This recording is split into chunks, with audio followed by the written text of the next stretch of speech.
Сәлеметсіңдер ме оқушылар? Бүгінгі өтетін тақырыбымыз Асқар Алтайдың прописка әңгімесі.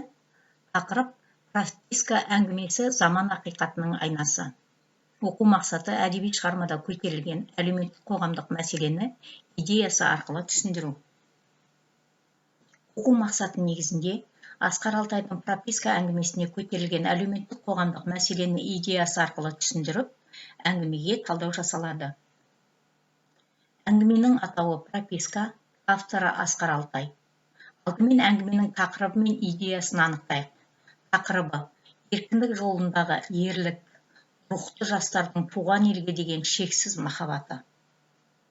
Идеясы желтоқсан көтерілісі кезінде қудаланған қазақ жастарының өмірін, кеңес үкіметінің желтоқсаншыларға көрсетілген озбырлығы сынға алынады. Автор болашақ ұрпақты архаттың рухты, жалынды, қаһарлы, адуынды сөздерімен айтпас мінез арқылы патриот болуға шақырады. Оқу мақсатының негізінде әдеби шығармада көтерілген әлеуметтік қоғамдық мәселеге назар аударайық. Автор кеңес үкіметінің желтоқсаншыларға көрсеткен озбырлығын әрі қоғамнан шектеуге тырысқан теріс әрекеттерін сынға алған. Ұсақ детальдар арқылы қала мен ауылды байланыстыратын жолдардың сапасыз, өте нашар екендігін шебер суреттеген. Қоғамдағы әділетсіздікті архаттың бейнесімен байланыстырып көрсетеді. Ауылдағы аурушаң ағасы, оның жағдайының төмендігі, балалы шағалы отбасының сүреңсіз тіршілігі, әлеуметтік жағдайдың төмендігін байқатады. Әңгіменің басты кейіпкері Архат сияқты құрбан болған жастар жетерлік. Соның бірі көтерілістің қаһарманы, Семей түрмесінде қайтыс болған, мәңгілік мекенінде Семей жерінен тапқан қазақтың қаһарман ұлы Қайрат Рысқұлбековтың ата-анасына жазған хаты. Иә, мен сіздерден еш жасырмаймын.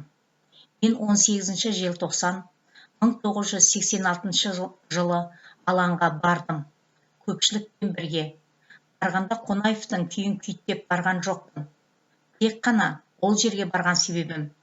Бір мақсатым. Біріншіден, ол жерде не болып, не істеп, не қойып жатқанын өз көзіммен көру болды. Екіншіден, алаңда қазақтың уыздай жас қыздарын ұрып-соғып, өлтіріп жатыр дегенді елден естіген соң, өз басым, қолымды жайып, күл болмасаң бүл бол деп отыруға еркектік ар намысым еш жетпеді. Ол үшін әлі күнге дейін еш өкінбеймін. Керісінше үлкен мақтаныш тұтам. Бірақ та бір Құдай өзі куә. Адам баласын еш өлтіргенім жоқ. Мұндай айуандық жасаудың өзі сормаңдай менің қолымнан келмейді. Еш уақытта, ешқашанда. Міне, Қайрат Рысқұлбековтың ата-анасына жазған хаты. Тәуелсіздігімізді алып, аяғымызға нық тұрғанша, желтоқсан көтерілісіне қатысқан көптеген адамдардың жағдайы күрт өзгеріп кетті. Яғни жұмысқа орналасу, оқуға түсу, көшіп қону мәселесі де Асқар Алтайдың прописка әңгімесіндегі болған жағдай қарапайым тіркеуге тұрулары да қиынға соққан еді. Біз осындай соқпа жолдан өткен батыр ұл қыздарымыздың арқасында қазір бейбіт өмір сүріп жатырмыз. Сондықтан батыр қазақтың азаматтарын әр естеліктер сайын еске аламыз. Соның бірі осы бүгінгі өтіп жатқан тақырыбымыз Асқар Алтайдың прописка әңгімесі. Әңгімеде Николай бригадир мұның туған ағасы Дәуреннен өшін бір алуға қолайлы сәт туды деп, інісі әскерден келе салып 17 желтоқсаннан 21-не дейін үйінде қонған жоқ. Ел декабристермен бірге Алматыда болыпты деп жүр. Деп, артына милицияларды салып қоюының өзінен әлеуметтік қоғамдағы адамдар арасындағы іштарлық, көре алмаушылық, реті келгенде сатып жіберу, сол арқылы қызметіне кедергі жасау мәселелерін әңгімеге арқау еткен. Әңгімеден тағы бір үзінді алайық. Көңілінде ғана әлдеқандай алаң, шарасыздығынан алу ғана бар. Ал органдағылар қаскелеңде тергеп тексеріп 3 сағат ұстады. Дәлел болмағандықтан қоя берді.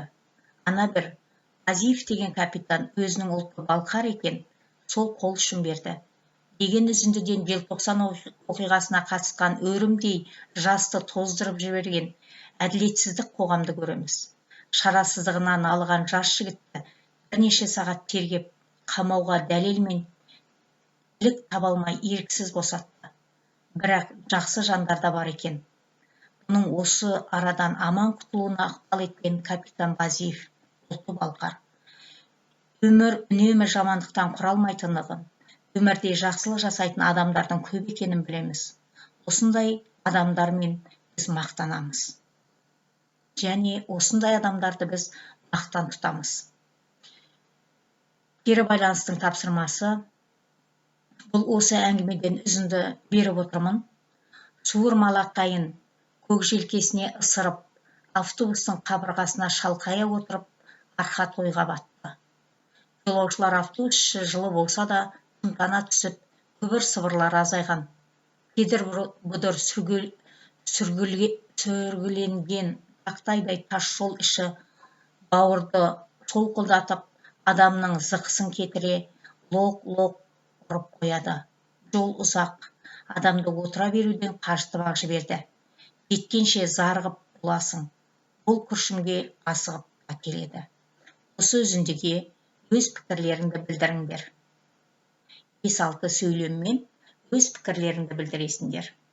Өз пікірлеріңді кері байланыс бойынша білдіргеннен кейін күнделік KZ немесе электрондық почта WhatsApp желісі арқылы пікірлеріңді жазған кері қайтарасыңдар. Сабақ аяқталды балалар, сау саламатта болыңдар.